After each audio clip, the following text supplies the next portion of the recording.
Manav innovation foundation, Agastya international foundation, SCERT and T-SAT సమూహంగా నిర్వహిస్తున్న innovation and design thinking సిరీస్కి మీకు స్వాగతం.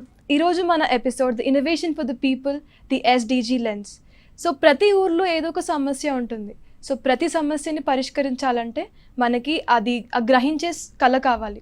సో ఈరోజు మనతో ఉన్నారు అలాంటి ఒక ఇంజనీర్, ఎవరైతే ఒక educator and also an innovator.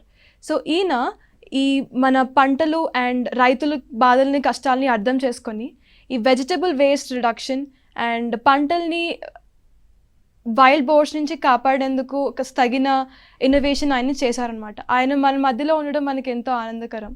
So లింగం సార్, సో మీరు కామారెడ్డి నుంచి వచ్చారని మేము తెలుసుకున్నాము. సో అక్కడ గ్రామీణ పరిస్థితి ఎలా ఉందో మీరు చెప్పగలరా? మాది కామారెడ్డి జిల్లాలోని మాచిరెడ్డి మండలంలో చిన్న మారుమూల గ్రామం అండి. మాది తండ, యాక్చువల్గా మర్రి తండ అని చెప్పేసి. ఇంతకుముందు హామ్లెట్.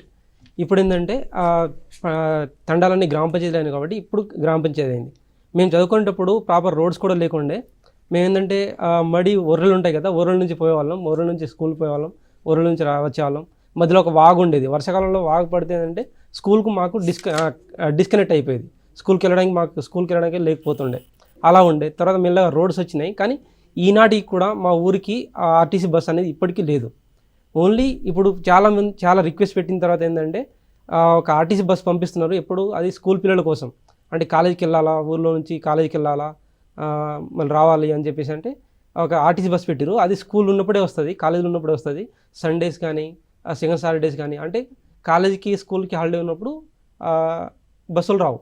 అది మా ఊరి పరిస్థితి ఇప్పటికీ. అది చాలా గ్రామీణ నేపథ్యం అండి. చాలా చిన్న పల్లెటూరు నుంచి మేము వచ్చినాం కాబట్టి ఇప్పుడు కూడా మేము పల్లెటూరుతో బాగా కనెక్ట్ అవ్వగలుగుతున్నాం. అంటే మేము అక్కడ ఊరిలో ప్రజలకి ఒక వ్యవసాయం తప్ప ఇంకేం తెలియదు.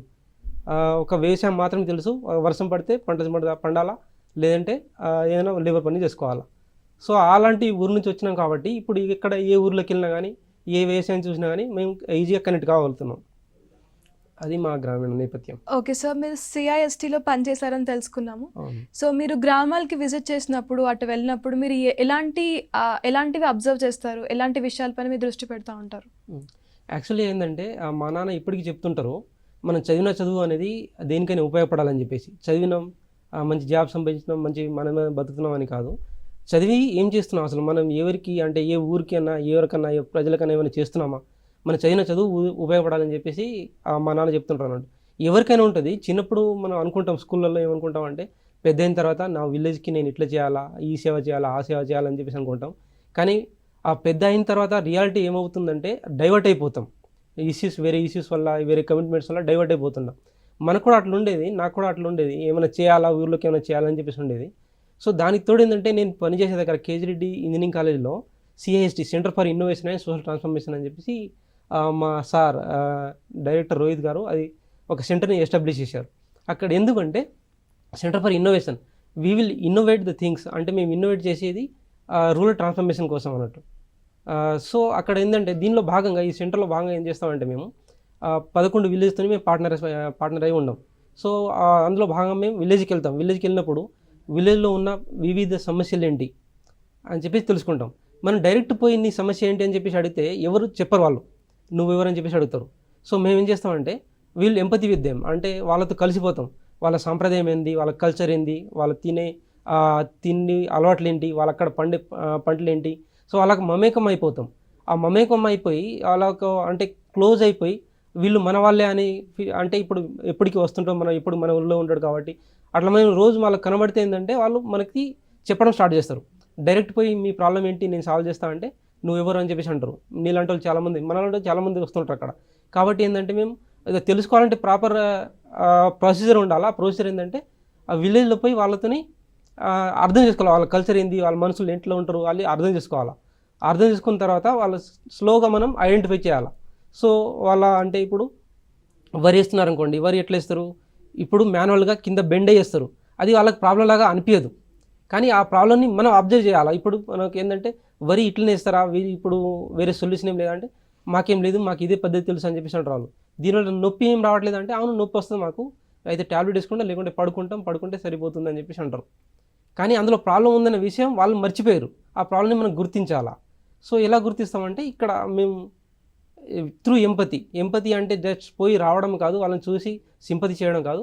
ఎంపతి ఏంటంటే putting our steps into their shoes, అంటే వాళ్ళ కాళ్ళలో మన వాళ్ళ నడకతో వాళ్ళ హ్యాబిట్స్ ఏంటి, వాళ్ళు చెప్పేది ఏంటి, వాళ్ళు మాట్లాడేది ఏంటి మనం కరెక్ట్ వింటే మనకు అర్థమవుతుంది అన్నట్టు. సో మీరు విలేజ్ విజిట్ భాగంలో సూరంగల్ అనే విలేజ్కి వెళ్ళారని తెలుసుకున్నాం సార్. సో అక్కడ మీకు ఈ కూరగాయల వేస్టేజ్ అనే సమస్య మీకు ఎలా కనిపించింది? సో అక్కడ ఏంటంటే అన్ని విలేజ్లో బాగానే వెళ్తున్నప్పుడు ఆ సొరంగల్ కూడా వెళ్ళడం జరిగింది. సొరంగల్లో ఏంటంటే యూనిక్ వాళ్ళు వేసే పంట ఏంటంటే అక్కడ వాటర్ తక్కువ ఉంటాయి వాళ్ళకి. ఆ వాటర్ తక్కువ ఉండడం వల్ల వాళ్ళు కూరగాయలు ఎక్కువ వేస్తారు. కూరగాయల్లో మళ్ళీ స్పెషల్గా ఏంటంటే ఆకుకూరలు బాగా వేస్తారు. సో వాళ్ళు ఆకుకూరలు వేసేటప్పుడు ఏంటంటే అందరు రైతులు, ఈ పక్క రైతు ఆ రైతు అందరూ ఒకటేసారి కూరగాయలు వేస్తారు, ఆకుకూరలు వేస్తారు. మళ్ళీ అందరూ ఒకటేసారి వేస్తారు కాబట్టి అవి హార్వెస్ట్ అంటే అవి కట్ చేసేటప్పుడు కూడా ఒకటేసారి కట్ చేస్తారు. అందరూ ఒకటేసారి కట్ చేసి మార్కెట్ తీసుకెళ్లేసరికి ఏంటంటే అక్కడ మార్కెట్లో ఇవి ఎక్కువైపోతాయి, అంటే కూరగాయలు ఎక్కువైపోతాయి, డిమాండ్ అనేది తగ్గిపోతుంది. సో వాళ్ళ డిమాండ్ తగ్గిపోవడం వల్ల కొన్నిసార్లు ఏంటంటే ఇప్పుడు వాళ్ళ సొరంగల్ నుంచి ఇక్కడ తీసుకెళ్ళాలి, గుడిమల్కాపూర్ తీసుకెళ్ళాలి, 20 కిలోమీటర్స్ 25 కిలోమీటర్స్ దూరం ఉంటుంది. సో ఎలా తీసుకెళ్తారు? ఆటోలు తీసుకెళ్తారు. ఆటోలకి పే చేయాలి వాళ్ళు. అలా పే చేసినప్పుడు ఏంటంటే వాళ్ళకి అమ్మిన తర్వాత వచ్చే వస్తువులు ఆ ట్రాన్స్పోర్టేషన్ కూడా సరిపోవట్లేదు. సో అట్లా మళ్ళీ కొన్ని ఏంటంటే పాడైపోయినప్పుడు అక్కడ అంటే డిమాండ్ లేనప్పుడు కొన్ని అక్కడ పడేసి వస్తున్నారు. సో ఇలా అడిగినప్పుడు ఎందుకు పడేసి వస్తున్నారు అంటే మీరు కొన్ని తీసుకెళ్ళచ్చు కదా అంటే కొన్ని తీసుకెళ్ళలేము. ఎందుకంటే ఆకుకూరలు వాళ్ళ షెల్ఫ్ లైఫ్ అనేది తక్కువ ఉంటుంది. ఆకుకూరలకి షెల్ఫ్ లైఫ్ తక్కువ, అంటే ఇప్పుడు ఈరోజు కోసింది ఈరోజు అమ్మేయాలి, రేపటి దాకా అది ఖరాబ్ అయిపోతుంది.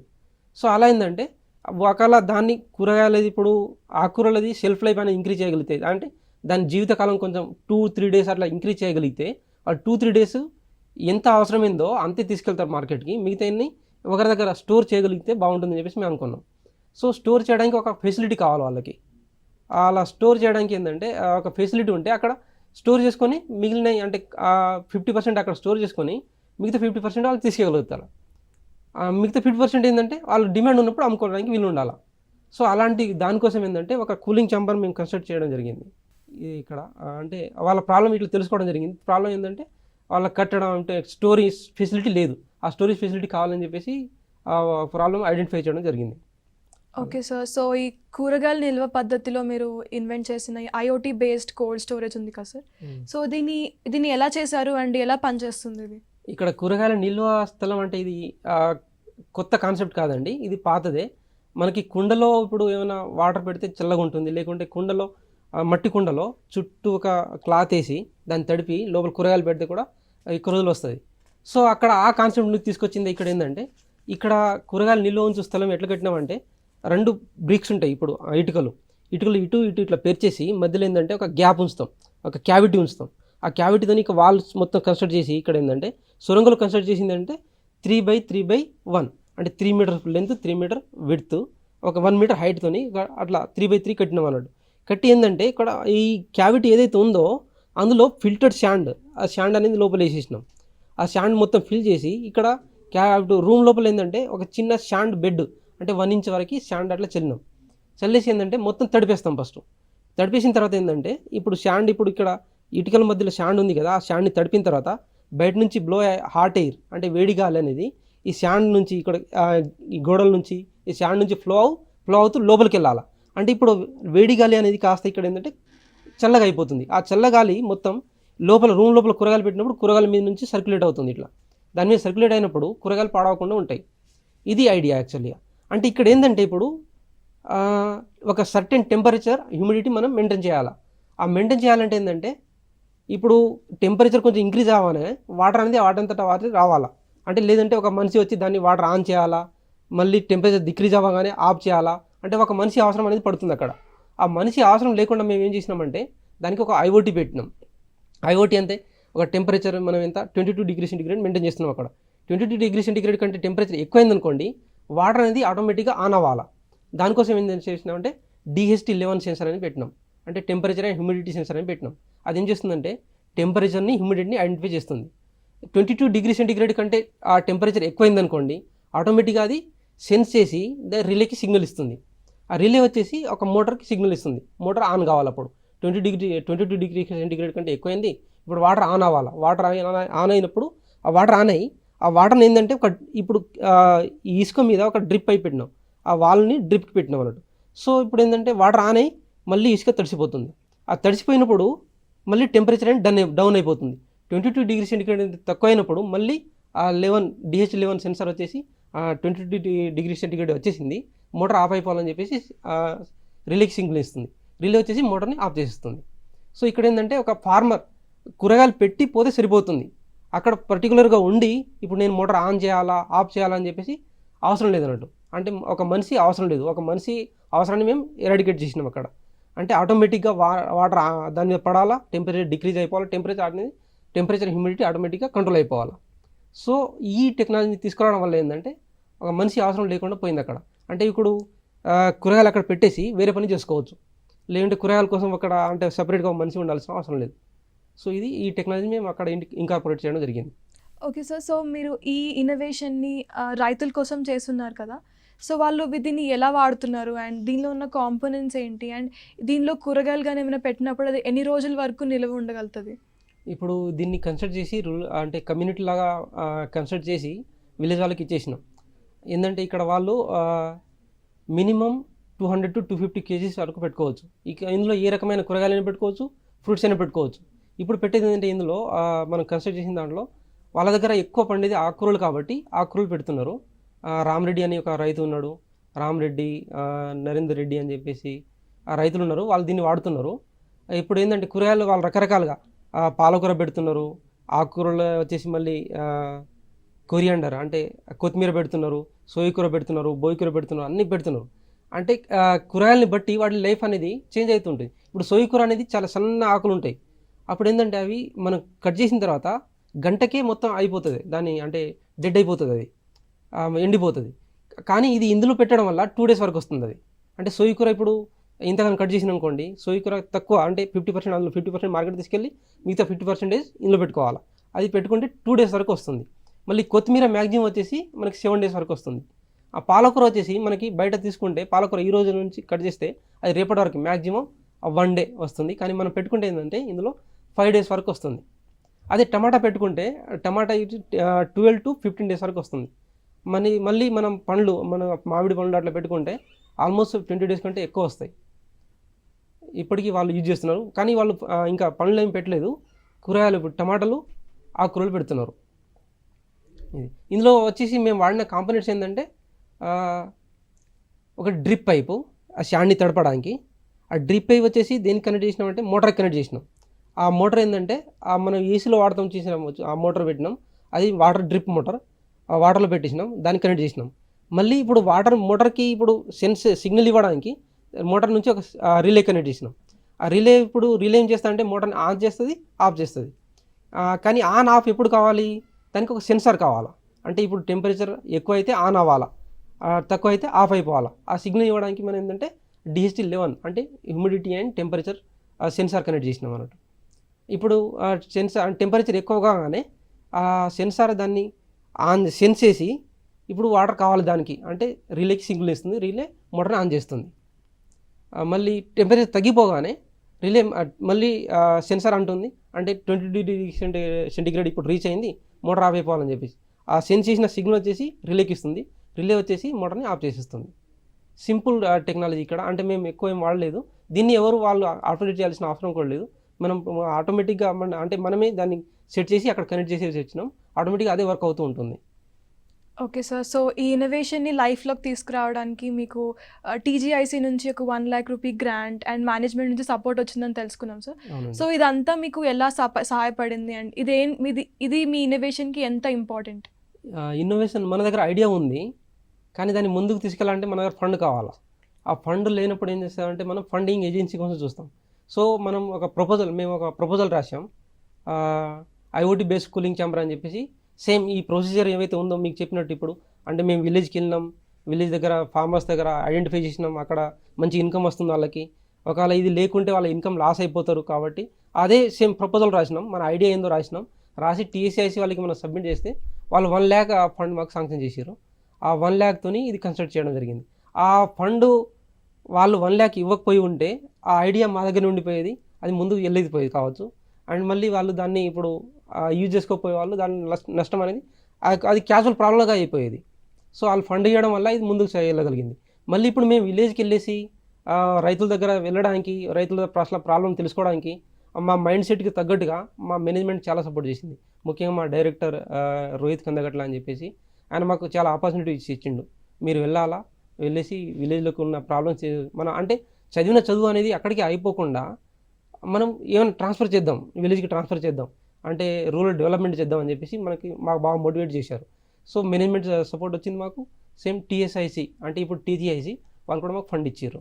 ఆ ఫండ్ ఇవ్వడం వల్లే మేము ఇది చేయగలిగాం. సో సో సార్ ఇదంతా సురంగల్ విలేజ్ గురించి చెప్తున్నారు కదా. సో మీరు ఇంకొక విలేజ్ కూడా వెళ్ళారు, దానిపై సజ్జనపల్లి. సో ఇక్కడ కూరగాయల స్టోరేజ్ అయితే ఇక్కడ కూరగాయలని అడవి పంది నుంచి కాపాడడం. సో ఈ ఐడియా మీకు ఎలా వచ్చింది? అండ్ ఈ సజ్జనపల్లికి మీరు వెళ్ళినప్పుడు అక్కడ మీకు కలిగిన అనుభూతులు ఏంటి? యాక్చువల్గా ఈ అడవి పందుల గోల అనేది ప్రతి ఊర్లో ఉంటుంది, ఎక్కడైనా ఉంటుంది, ఇది కామన్గా. సిమిలర్గా మేము అట్లా వెళ్ళినప్పుడు సజ్జనపల్లి, మేము సూరంగల్, సజ్జనపల్లి, శ్రీనగర్ అనే చుట్టుపక్కల ఉన్న విలేజెస్ అన్నీ వెళ్తుంటాం అన్నట్టు, చూస్తుంటాం. అక్కడికి వెళ్ళినప్పుడు ఏంటంటే పోయి చూస్తే అక్కడ టమాటాలు వేసారు, టమాటాలు మొత్తం తవ్వేసినాయి అవి. మళ్ళీ కొంచెం ముందుకెళ్ళి చూస్తే అక్కడ వరి ఉంది, వరి లోపలికి వచ్చి మొత్తం బొరిలినాయి. సో అడవి పందుల సమస్య ఎక్కడైనా ఉంటుంది కామన్ అని చెప్పేసి అనుకున్నాం. అప్పుడు ఏంటంటే మేము అట్లా అడిగి తెలుసుకున్నాం, ఇప్పుడు అడవి పందులు వస్తున్నాయి కదా, మీరు పంటని ఇప్పుడు ఎట్లా కాపాడుకుంటున్నారంటే, సార్ మేము ఇంతవరకు ఏంటంటే మేము పోయి పడుకునే వాళ్ళం, పొలం దగ్గరే పడుకుంటారు నైట్ మొత్తం. అవి రాకుండా అంటే నైట్ మొత్తం జాగ్రత్త చేసి ఉండాలి. రాకుండా ఏంటంటే రకరకాల పద్ధతులు, అంటే ఇప్పుడు క్రాకర్స్ పెంచడం కానీ, లేకుంటే మంట పెట్టి అక్కడ కూర్చోవడం కానీ, లేదంటే ఒక పిగ్ఘీలో నుంచి ఒక దారం తీసేసి చుట్టుపక్కల కట్టడం కానీ, దానిలో ఏంటంటే వాసన వస్తుంది. అలాంటి పద్ధతులు ఉండే.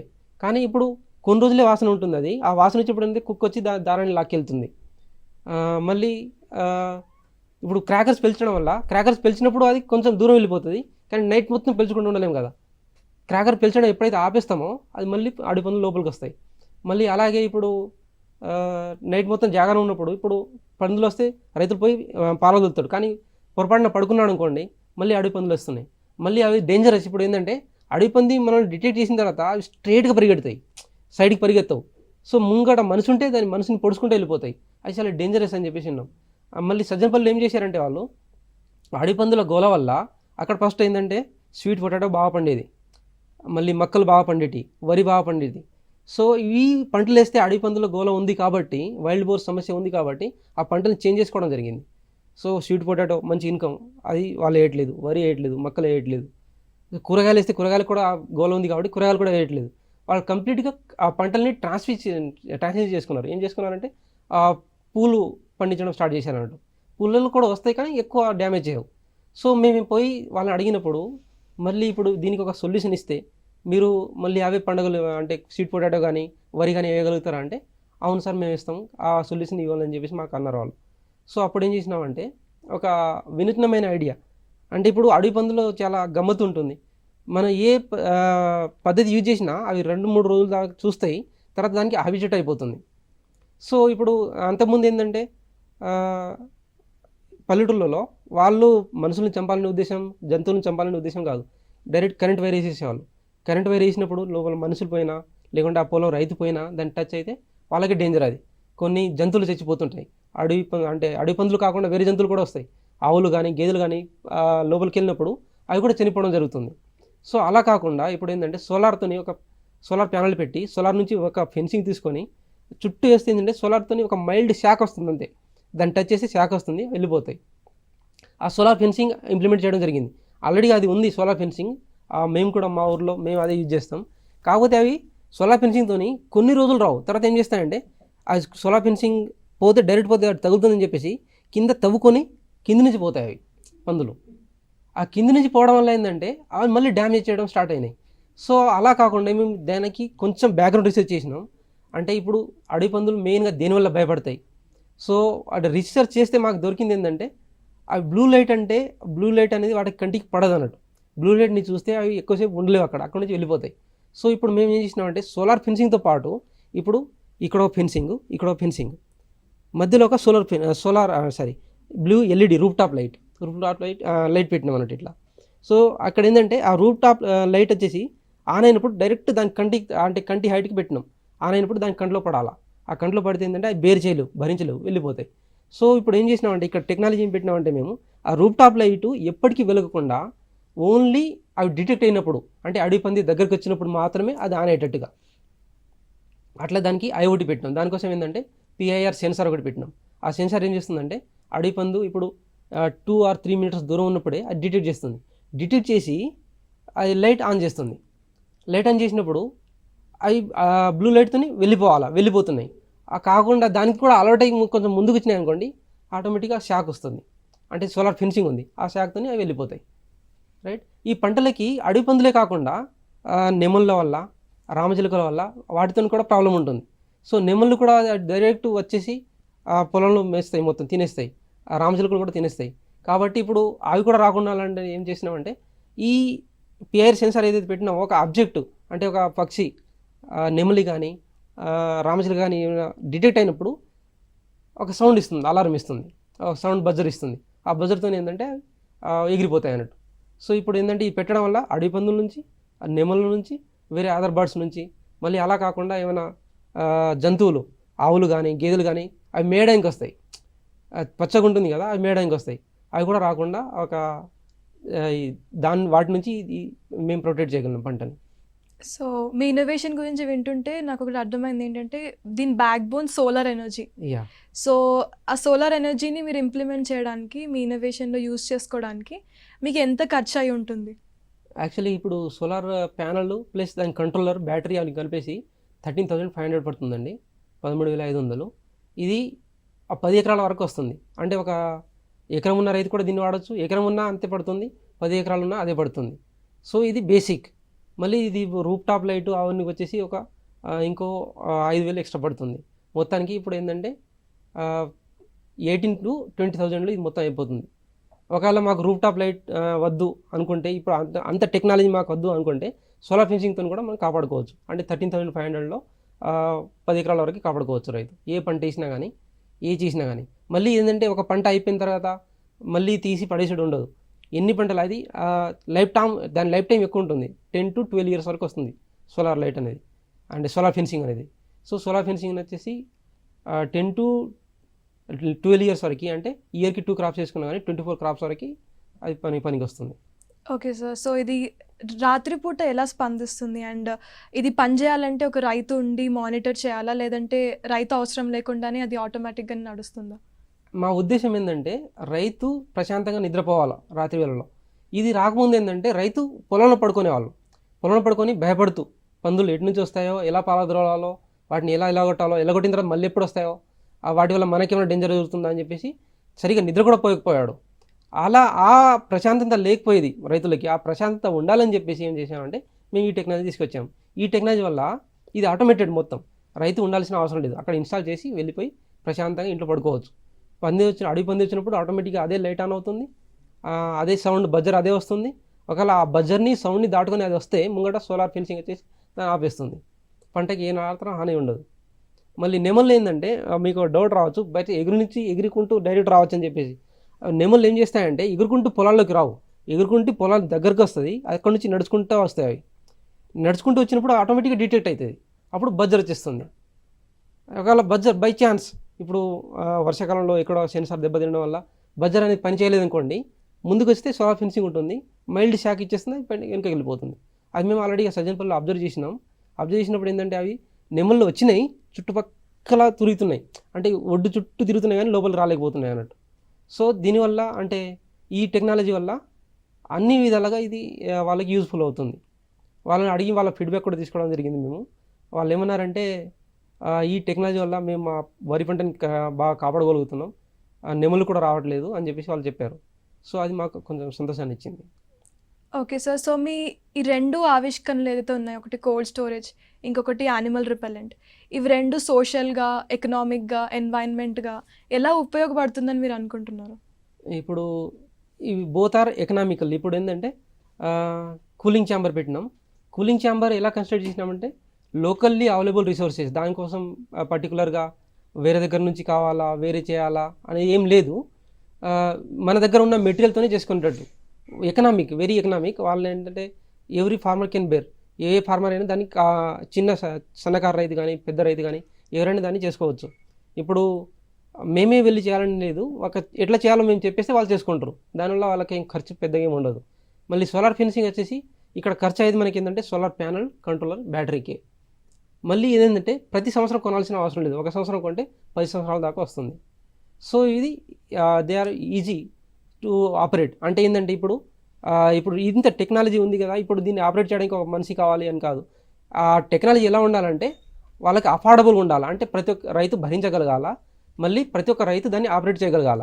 సో ఇక్కడ ఏంటంటే మేము 2 టెక్నాలజీస్, ప్రతి రైతు దాన్ని ఆపరేట్ చేయగలడు, ప్రతి రైతు దాన్ని భరించగలడు. సో ఇది economical and socially feasible, 2 economical అని చెప్పేసి మేము చెప్పగలం. Okay sir, so sustainable development goals అంటే ఫ్యూచర్ నీడ్స్ని కాంప్రమైజ్ అవ్వకుండా మనం డెవలప్మెంట్ చేసుకునే పద్ధతి కదా. సో మీ 2 ప్రాజెక్ట్స్ ఈ కోణంలో మీరు ఎలా చూస్తారు? దీనివల్ల ఇప్పుడు మేము ఇలా చేయడం వల్ల ఇప్పుడు ఏంటంటే మా cooling chamber, IoT based cooling chamber కట్టడం వల్ల ఏంటంటే SDG 2 జీరో హంగర్, అంటే దానివల్ల వేస్ట్ రెడ్యూస్ అవుతుంది, జీరో హంగర్ కూడా అచీవ్ అవుతున్నాం. అంటే మన SDGని మన ఆటోమేటిక్గా ఇండైరెక్ట్గా మన టార్గెట్ని అచీవ్ అవుతున్నాం. మళ్ళీ ఇప్పుడు ఈ ఫెన్సింగ్ పెట్టడం వల్ల ఏంటంటే ఈ సోలార్ ఫెన్సింగ్ పెట్టడం వల్ల లైఫ్ ఆన్ ల్యాండ్ అనే గోల్ SDG 15 మనం అచీవ్ అవుతున్నాం. మళ్ళీ SDG 7 clean and affordable energy వాళ్ళకి ఇస్తున్నాం. అంటే SDG 7 అంటే మన ఈ పని చేస్తూ ఉండడం వల్ల మన SDG సస్టైనబుల్ డెవలప్మెంట్ గోల్స్ అనేది ఆటోమేటిక్గా వాళ్ళ టార్గెట్ అని మనం రీచ్ అయిపోతున్నాం. ఆ SDG ఏంటంటే ఈ మల్టిపుల్ డైరెక్ట్ ఏంటంటే లైఫ్ అండ్ ల్యాండ్. ఇప్పుడు ఇది పెట్టడం వల్ల ఏ జీవి చనిపోదు, అడవి పందులు కానీ, ఏ జంతువు కానీ, ఏ నెమలి కానీ, ఏ పక్షి కానీ చనిపోదు. వాటి షాక్ వచ్చి వాటి వెళ్ళిపోతాయి అంతే. అంటే మనిషి ఇప్పుడు ఒక రైతు ఏంటంటే ఒక జీవిని చంపి పంటను కాపాడాలని అనుకోడు. సో జీవిని చంపట్లేదు ఇక్కడ, కాబట్టి life and land is safe. అంటే మా గోల్ SDG 15 అనేది రీచ్ అయింది. మళ్ళీ ఏంటంటే clean and affordable energy. So ఇక్కడ సోలార్ ఎనర్జీ వల్ల ఏంటంటే మేము అంటే థర్మల్ నుంచి మనం తవ్వట్లేదు, ఏ పొల్యూషన్ కూడా మనం జనరేట్ చేయట్లేదు. సో పొల్యూషన్ మనం జనరేట్ చేయట్లేదు కాబట్టి క్లీన్ అండ్ అఫోర్డబుల్ ఎనర్జీ మేము అచీవ్ అయినట్టు.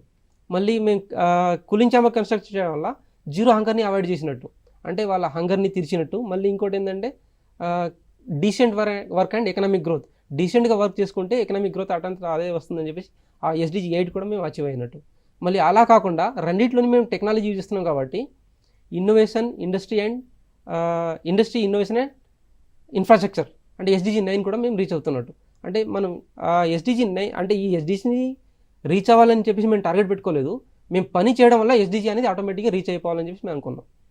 సో మేము మెనీ అంటే డైరెక్ట్గా 2-3 SDGs, ఇండైరెక్ట్గా all SDGs we can achieve through these. Okay sir, so me animal repellent ప్రాజెక్ట్లో ఒకవేళ వర్షం పడినా కానీ లేకపోతే తడిచినా కానీ అదేమన్నా ఇంపాక్ట్ క్రియేట్ చేస్తుందా? నథింగ్ ఇంపాక్ట్, ఏం క్రియేట్ కాదండి. దానివల్ల ఇప్పుడు వర్షంలో తడిచినా కానీ ఏం చేసినా కానీ దాని కెపాసిటీ ఏం తగ్గిపోదు.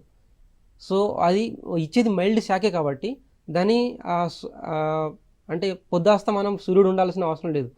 కొంచెం లైట్ వస్తే ఆటోమేటిక్గా ఛార్జ్ అయిపోతుంది, బ్యాటరీ ఛార్జ్ అయిపోతుంది. ఆ బ్యాటరీ ఛార్జ్ అయినప్పుడు మైల్డ్ శాఖ అనేది ఆటోమేటిక్గా వచ్చేస్తుంది. సో వర్షం పడినప్పుడు కానీ వర్షం పడనప్పుడు కానీ శాఖలో ఏమాత్రం తేడా ఉండదు, మైల్డ్ శాఖ వస్తుంది. అంటే ఒక జంతువుకి భయపడేంత శాఖ అది ఇచ్చేస్తుంది. సో వర్షం పడినప్పుడు దాని సామర్థ్యం ఏం తగ్గిపోదు, ఎప్పటికీ అలానే ఉంటుంది. Okay sir, SDG 2, SDG 12, SDG 13 ఇవన్నీ మీరు మీ ప్రాజెక్ట్లో ఎలా ఇంక్లూడ్ చేసుకున్నారు? ఇప్పుడు SDG 2 అనేది జీరో హంగర్ కదా. Yes, sir. ఇప్పుడు కూరగాయలు మేము వేస్ట్ చేయకుండా, కూరగాయలు ఇప్పుడు వేస్ట్ అవుతున్నప్పుడు అవి వేస్ట్ పడేస్తున్నట్టే కదా, ఆ పడేయకుండా కూరగాయలని కాపాడినప్పుడు ఎవరో ఒకరు దాన్ని అంటే మనం దాన్ని తింటారు కదా, వాళ్ళ ఆకలి తీరుస్తున్నాం అన్నట్టు. SDG జీరో హంగర్ అంటే జీరో హంగర్ అనేది మనం ఇంక్రీజ్ అంటే మనం రీచ్ అవుతున్నాం అక్కడ. ఇంకోటి SDG 8 ఏంటంటే decent work and economic growth. అంటే మనం చేసే పని ఏంటంటే డీసెంట్గా మనం పని చేస్తూ ఉండాలా, దానివల్ల మనకి ఇన్కమ్ రావాలా, ఎకనామిక్ గ్రోత్ అనేది ఉండాలా. సో ఇప్పుడు కూలింగ్ ఛాంబర్ అనేది కొత్త కాన్సెప్ట్ కాదు, కానీ ఇప్పుడు ఇలా ఉంటుంది అని చెప్పేసి మేము చెప్పిన వాళ్ళకి చెప్తే ఏంటంటే మేమే పోయి చేయాల్సిన అవసరం లేదు, వాళ్ళు కూడా చేసుకుంటారు. రైతు కూడా ఏ రైతు అయినా దాన్ని చేసుకోగలడు. డీసెంట్గా చేసుకుంటే అతని ఎకనామిక్ అనేది గ్రోత్ అవుతుంది, అంటే సోషియో ఎకనామిక్ స్టాటస్ అనేది ఇంక్రీజ్ అవుతుంది. అంటే సమాజంలో అతను ఒక గుర్తింపు వస్తుంది, అది చూసి వేరే ఇంకో రైతు దాన్ని అవలంబిస్తాడు. సో దానివల్ల ఏంటంటే socio economic status and economic growth రెండు అవుతున్నాయి. ఇంకోటి ఏంటంటే SDG 9 అన్నాం కదా, industry innovation and infrastructure. So ఇప్పుడు ఏంటంటే మేము ఆటోమేటెడ్ పెట్టినాం అక్కడ ఆటోమేటిక్గా వాటర్ ఆన్ అయిపోవాలా, వాటర్ ఆఫ్ అయిపోవాలా. ఇంకోటి ఆటోమేటిక్గా వైల్డ్ బోర్ అనేది డిటెక్ట్ అవ్వాలా.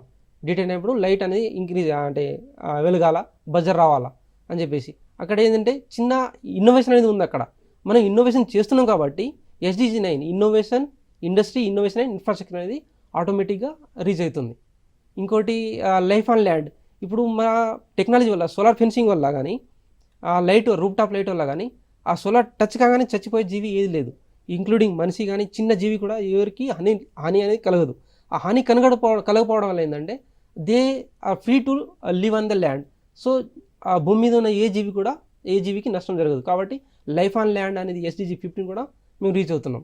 మళ్ళీ SDG 7 clean and affordable energy అన్నాం కదా. సో ఇది సోలార్ ఎనర్జీ అనేది clean and it can be affordable by any one. So clean ఎందుకంటామంటే దీనివల్ల ఏ పొల్యూషన్ రాదు, సోలార్ వల్ల ఏ పొల్యూషన్ రాదు. అండ్ ఇది it can be affordable by any farmer, ఏ ఫార్మర్ కూడా దాన్ని అఫోర్డ్ చేసుకోవచ్చు అన్నట్టు. సో SDG 7 కూడా మేము అచీవ్ అయిపోతున్నాం. ఓకే సార్, మీరు చేసిన ఆవిష్కరణని మనం వీడియో రూపంలో చూద్దాం. తప్పకుండా మేడం. సో ఇదండి వీడియో. ఇది రాత్రిపూట తీసింది. ఈ LED లైట్ చుట్టూ ఉంది, అక్కడ సోలార్ ఫెన్సింగ్ కూడా ఉంది, అది కనబడట్లేదు. ఈ చుట్టూ అలా ఉండడం నైట్ పూట ఈ LED లైట్ అంటే బ్లూ లైట్ రావడం వల్ల ఆ లైట్ని అడవి పందులు వాటి భరించలేవు అన్నట్టు. వాటికి అంటే ఒక రీసెర్చ్ ప్రకారం ఏముందంటే ఆ బ్లూ లైట్ అనేది, ఆ నీలి రంగు అనేది అడవి పందులో పడదు. కాబట్టి అవి చూసి వెళ్ళిపోవాలి. ఒకవేళ బై ఛాన్స్ అవి తెగించి ముందుకు వచ్చినాయనుకోండి, అక్కడ మనకి సోలార్ ఫెన్సింగ్ కూడా ఉంటుంది. సో సోలార్ ఫెన్సింగ్ అది సోలార్ ప్యానల్ అది కనెక్ట్ చేసినాం. ఈ LED లైట్ అనేది 2 సోలార్ ఫెన్సింగ్ అంటే సోలార్ వైర్ల మధ్యలో LED ఉంటుంది. సో అది ముందుకు వస్తే ఆ సోలార్తో షాక్ కొట్టి ఎన్నికి వెళ్ళిపోతాయి. ఓకే సార్, సో ఇంకా రూరల్ ఏరియాస్లో, ఊర్లలో ఇది ఒకటే కాకుండా ఇంకా చాలా సమస్యలు ఉంటాయి కదా సార్. సో ఇప్పుడు విద్యార్థులు ఆ సమస్యలన్నీ వాళ్ళు తెలుసుకోవాలి, ఇంకా వాళ్ళు దాన్ని పరిష్కరించాలంటే వాళ్ళకి మీరు ఏ సలహా ఇస్తారు? మనం ఏంటంటే ఇందాక నేను చెప్పినట్టు చిన్నప్పుడు మైండ్ చాలా యాక్టివ్గా ఉంటుంది, ఒక ఆస్పిరేషన్ అనేది ఒకటి ఉంటుంది, ఒక ఎయిమ్ అనేది ఉంటుంది. స్కూల్లో కూడా వాళ్ళకి టీచర్లు చెప్తారు పెద్ద అయ్యాక చాలా గొప్పవాడు అని చెప్పేసి, కావాలని చెప్పేసి. అప్పుడు చిన్నప్పుడు చాలామంది అనుకుంటారు ఏదో ఒకటి కావాలని చెప్పేసి. దాన్ని పెద్ద అయిన తర్వాత ఏంటంటే మన అంటే చుట్టుపక్కల పరిసరాలు వాటి మార్చేస్తాయి, చూసి మారిపోవడం. కానీ అలా మారిపోకుండా దాని మీద కన్సిస్టెన్సీతో ఉండాలి. ఇంకోటి ఏంటంటే మన ప్రాబ్లమ్ని మనమే సాల్వ్ చేసుకోవాలా. మనం పొద్దున్న లేచిన దగ్గర నుంచి పడుకునే వరకు మనకి చాలా సమస్యలు ఉంటాయి, లేదంటే మన చుట్టుపక్కల చాలా సమస్యలు మనం చూస్తూ ఉంటాం. మనం చూస్తూ ఉన్న సమస్యల్లో కొన్ని రాసుకొని వీటికి ఏదో ఒక సొల్యూషన్ అంటే ఏ ఒక్క సమస్యకైనా నేను సొల్యూషన్ ఇవ్వగలనా ఆలోచించాలి. సో సొల్యూషన్ ఇవ్వగలిగేది మన వల్ల అయ్యేదానికి సొల్యూషన్ వెంటనే ఇచ్చేయాలి. సో మన ప్రాబ్లమ్ని, మన సమస్యని ఎవరో వచ్చి సాల్వ్ చేస్తారని మనం అనుకోకుండా మనంతటా మనమే సాల్వ్ చేసుకోవాలనే ఒక ఆస్పిరేషన్ అనేది ఉండాలి. మనం అంటే ఈ రోజుల్లో సమస్యలు లేకుండా ఎవరు లేరు. ఎవరికి సమస్యలు లేకుండా నేను ఐడియల్గా ఉన్నా, నాకు ఏ సమస్య లేదు, పొద్దున్న లేచిన దగ్గర నుంచి పడుకునే వరకు నాకు ఒక్క సమస్య కూడా లేదంటే అది ఐడియల్ కండిషన్. అది థియరిటికల్లీ పాసిబుల్, కానీ ప్రాక్టికల్లీ అది పాసిబుల్ కాదు. సో అలాగే స్టూడెంట్స్ కూడా గమనించినాయి. కానీ ఇప్పుడు ఇంట్లో అమ్మ చేస్తుంటే అమ్మ ఒక కష్టాలు గమనించడం, కానీ ఒక నాన్న పని చేస్తుంటే పొలంలో కానీ, లేకుంటే ఇంట్లో కానీ, ఏమైనా జాబ్లో కానీ ఏమైనా పని చేస్తుంటే కష్టాలు గమనించడం, ఆ కష్టాలకి ఆ నాన్న పని కానీ అమ్మ పని కానీ మనం ఎలా సింపుల్ చేయగలం, ఎలా తగ్గించగలం, ఎలాంటి సొల్యూషన్ ఇవ్వగలమో ఆలోచించాలా. ఆ సొల్యూషన్ అంటే ప్రతిదీ ఒక ఇంజనీరే రావాలా, ఒక సైంటిస్టే రావాలా, ఒక సైంటిస్టే చేయాలా సొల్యూషన్ అని కాకుండా మనం చేయగలిగే కొన్ని ఉంటాయి, మనం చేయగలిగినాయి అవి చేయాలా. సో ఇప్పటి నుంచి చేస్తూ ఉంటే ఏంటంటే సగం ప్రాబ్లమ్స్ అనేది మనం తీరిపోతాయి. అంటే మనం ఏంటంటే ఫస్ట్ ఇంట్లో ఉన్న సమస్యలను కాన్సన్ట్రేట్ చేయాలా, తర్వాత వీధిలో ఉన్నాయి, తర్వాత ఫస్ట్ ఏంటంటే మన ఇల్లు ఉడుచుకోవాలా, తర్వాత వీధిని ఉడవడానికి ట్రై చేయాలా. ఇల్లు అట్లా పడేసి మన ఈ వీధిని క్లీన్ చేద్దామంటే మనల్ని ఎవరు నమ్మరు. మనం ఫస్ట్ క్లీన్ చేసుకున్న తర్వాత వీధిని, తర్వాత ఊరిని, తర్వాత మండలిని, అట్లా పైకి వెళ్ళిపోవాలా. సో నేను చెప్పేది ఏంటంటే సమస్యలు ఎవరో వచ్చి తీరుస్తారని కాదు, మన సమస్య మనం తీర్చుకోగలమా అని ఆలోచించాలి, ఏ విద్యార్థి అయినా కానీ ఎవరైనా కానీ. ఓకే సార్, సో ఇప్పుడు మీరు 2 ప్రాజెక్ట్స్ చేస్తున్నారు కదా, సో అవి మనుషులు యూజ్ చేస్తున్నప్పుడు, రైతులు దాన్ని వాడుతున్నప్పుడు ఇది బాగుంది, ఇది ఇలా ఉంది అని చెప్పి ఫీడ్బ్యాక్ ఇస్తున్నప్పుడు మీకు ఎలా అనిపించింది సార్? మీ ఫీలింగ్ ఎలా ఉన్నప్పుడు? అప్పుడు నాకేమనిపిస్తుంది అంటే మనం చేయాలనుకున్నది అచీవ్ అయిన అంటే సాధించడం అనిపిస్తుంది. సో ఇప్పుడు కూరగాయలు పెట్టే దగ్గర ఇప్పుడు ఆ, ఇంతకుముందు మేము ఉత్తగానే పాడేసి వచ్చేవాళ్ళం, ఇప్పుడు మేము పెట్టుకున్న వల్ల మాకు ఇన్కమ్ వస్తుందని చెప్పేసి అన్నప్పుడు మాకు కొంచెం అంటే మనం అనుకున్నది కొంచెం సాధించినట్టు మాకు ఫీలింగ్ వస్తుంది. మళ్ళీ ఇప్పుడు అంతకుముందు అడవి పందులు మా పంటని బాగా నాశనం చేసేటి, మీరు పెట్టడం వల్ల ఇప్పుడు కొంచెం అడవి పందులు తగ్గినాయని చెప్పేసి మనకు అనిపిస్తుంది. వాళ్ళు చెప్పినప్పుడు మనకు కొంచెం ఆనందం వస్తుంది. ఇంక వీళ్ళ కోసం ఇంకా వేరే ప్రాబ్లమ్స్ ఏమున్నాయి తెలుసుకోవాలనిపిస్తుంది. దానికోసం మనకు తెలియకపోయినా కానీ కష్టపడి వీళ్ళకి ఒక సొల్యూషన్ ఇవ్వాలనిపించి మనకు అనిపిస్తుంది. సో మా ఫీలింగ్ ఏంటంటే వాళ్ళు మన ఇన్నోవేషన్ వాళ్ళకి రీచ్ అయినప్పుడు ఒక ఆనందం వస్తుంది. ఆ ఆనందాన్ని మేము కూడా అనుభవించినాం. Okay sir. సో మీ ఇన్నోవేషన్ వల్ల, మీ ఎక్స్పీరియన్స్తో మీరు విద్యార్థులకి, యువతికి మీరు ఎలాంటి మెసేజ్, ఎలాంటి సందేశం ఇవ్వాలనుకుంటున్నారు? యువత ఏంటంటే